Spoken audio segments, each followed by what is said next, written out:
I said that last Monday would be a day of consequence.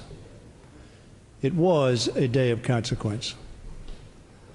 We have been criticized as a body for not deciding affirmatively on Monday. What we did decide, however, that was initial failure should not stand because the crisis confronting our country was too great. And Republicans and Democrats together, administration and Congress, chairman and ranking member, each individual member decided that failure was not an option. On Monday, the dividing line in this House was not between parties. It was between those who believed the dangers of doing nothing outweighed their reservation about Monday's bill, and those who had yet to be convinced. Since then, I believe that the number of the convinced that this action is essential has grown. Some were convinced when a vote in this chamber led to the evaporation of $1.2 trillion of wealth in about 120 seconds. Some were convinced when they heard that America lost another 159,000 jobs last month, making a total lost jobs this year of 760,000 jobs. In a similar period 8 years ago, we had gained 1.5 million jobs, a net turnaround of over 2.2 million jobs. Americans are in trouble. They're expecting us to act. Some were convinced by the stories like this one from a small-town car dealer in Utah. He said this, "I'm not going to be able to pay my employees next week. I can't get the kind of credit line from the bank that I've had through my entire career unless you do something." This bill outreaches not only to minorities but to small businesses as well. And I thank the gentlelady from California for her focus on that issue, and Mr. Baucus for his focus on that issue.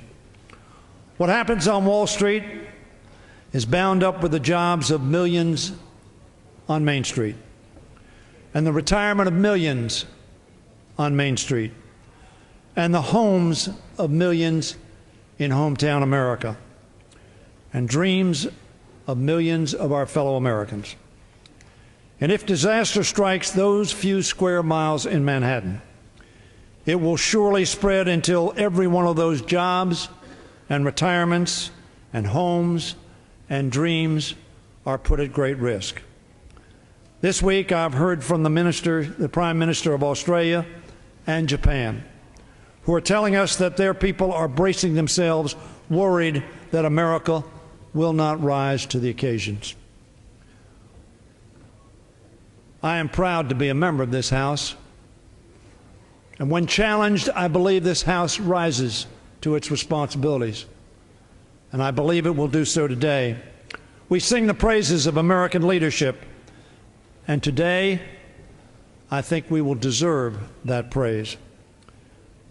This is the responsibility that comes with our duty as representatives in the People's House. For all of those reasons, this bill is essential. So many of us have improved the administration's plan, Republicans and Democrats working together, which came to us as a mere 3-page bill, giving essentially a $700 billion blank check to the administration. Republicans and Democrats knew as one that that could not stand. The heart of the bill remains a plan for the government to buy up bad financial assets, restoring the flow of credit, so essential to the growth and maintenance of our economy. But we fought to ensure that taxpayers will be the first to profit if and when those assets rise again in value, making the true price tag of this bill far, far less than $700 billion.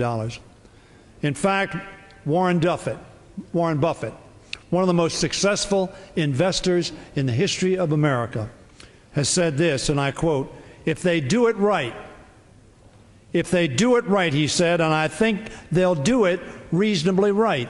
His expectation is that we will do it reasonably right. He said if we do that, we'll make a lot of money, we being the taxpayers of America. So we have the opportunity not only to save our economy, to save those dreams of our fellow citizens, but also to make some profit. In addition, we made sure that the financial community will be obligated to pay the taxpayers back for our loan. We restricted executive compensation because CEOs whose recklessness helped bring on this crisis should not receive taxpayer-subsidized golden parachutes or extraordinary salaries. We are subjecting the Treasury Secretary's decisions to strong oversight.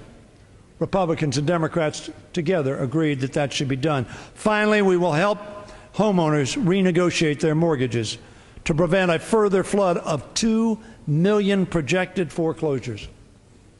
That's what this bill is about. That is the action we are asked to take today. On Wednesday, the Senate raised federal insurance of bank accounts from $100,000 to $250,000 and also chose to add several tax cuts. I personally believe that raising the FDIC can be argued on both sides of the question, but certainly it ought to stabilize our local banks. However, as all of you know, I strongly disagree with adding those tax provisions because the Senate has chosen to finance them with debt. This crisis is making it painfully clear the dangers of fiscal recklessness, and that debt does indeed matter. A lesson, in my opinion, the Senate has ignored. But an emergency like this calls for the courage to compromise. On Monday, Chairman Frank said, and I quote the chairman, "If we aren't prepared to accept some of the things we don't like, we will not have the power to deliver for the people we care about." The chairman was absolutely right. For me, those people are families unable to take out a loan to buy an appliance or pay for college. They're Americans who have worked their whole lives only to see their retirement accounts threatened. They are the millions of workers fearing a pink slip they did nothing to earn. For their sake, we must act. I urge all of us to pass this legislation. I urge all of us to vote for this legislation. I know there will be some who will not vote for this legislation, and I want them to know that I respect their judgment. We have a difference of opinion. On Monday, America was deeply divided, and their representative body, not surprisingly, was deeply divided.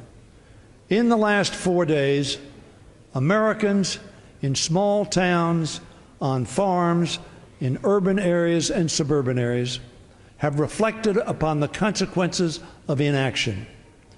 And while they have not come to the universal thought that we ought to pass this bill, they have told us in the strongest terms, we expect the People's House to act in a way that they think best to save our economy, to protect our dreams, to make America whole again. And I yield back the balance of my time. Gentleman yields back his time.